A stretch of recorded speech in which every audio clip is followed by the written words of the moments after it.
আজকে আমি একটা গোপন রেসিপি দেখাবো আপনাদেরকে। অবশ্যই আপনাদের সাথে শেয়ার করব।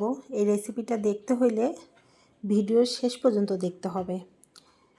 তো আসসালামু আলাইকুম গাইস, কেমন আছেন আপনারা? আলহামদুলিল্লাহ, আমি তো খুব ভালো আছি। আমি আজকে পাবদা মাছের একটা রেসিপি করেছি, সেটাই আজকে আপনাদের সাথে শেয়ার করব। প্রথমে আমি মাছগুলো ধুয়ে পরিষ্কার করে নিয়েছি। পরিষ্কার করে একটা পাত্রে নিয়ে এখানে হাফ চামচ হলুদ গুঁড়ো, হাফ চামচ লবণ, হাফ চামচের একটু বেশি সরিষার তেল দিব। সরিষার তেল দিয়ে খুব ভালোভাবে হাত দিয়ে মাছগুলোতে মাখায় নিব। এমনভাবে মাখাবো যেন সম্পূর্ণ মশলা মাছের মধ্যে ঢুকে যায় এবং রেখে দিব। তারপরে এই যে আমি গোপন একটা মশলা যেটা রেডি করব, এই মশলাটাই স্বাদ দ্বিগুণ করে দিবে। মশলার জন্য আমি 1 চামচ কালো সরিষা, 1 চামচ সাদা সরিষা, 1 চামচ পোস্তদানা নিয়েছি। তারপরে ওগুলো ধুয়ে পরিষ্কার করে এখানে কাঁচামরিচ দিয়ে ভিজাই দিলাম।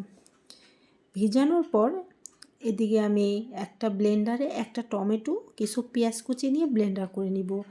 আর ভিজানো পোস্তদানা, সরিষাও ওগুলোও বেটে নিব। তারপরে একটা পাত্রে কিছু তেল, সরিষার তেল, একটু সয়াবিন তেল মিশ্রণ করে এখানে ব্লেন্ডার করা টমেটো পেস্টটা দিয়ে দিব। টমেটো পেস্ট দিয়ে 2-3 মিনিটের মতন টমেটো পেস্টটা ভাজবো। ভাজার পর এখানে এক এক করে বাকি মশলা অ্যাড করব।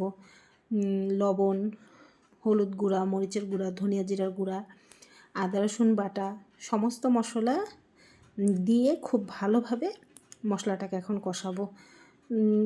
প্রায় 5-7 মিনিটের মতন মশলা কষাবো। মশলাটা আমার যখন কষানো শেষ হয়ে আসবে তখন আমি এই যে পেস্ট করা এই মশলাটা দিয়ে দিব। এখানে সরিষা বাটা, পোস্ত বাটা, যাই হোক আর কি সব কিছু এখানে দিয়ে দিব।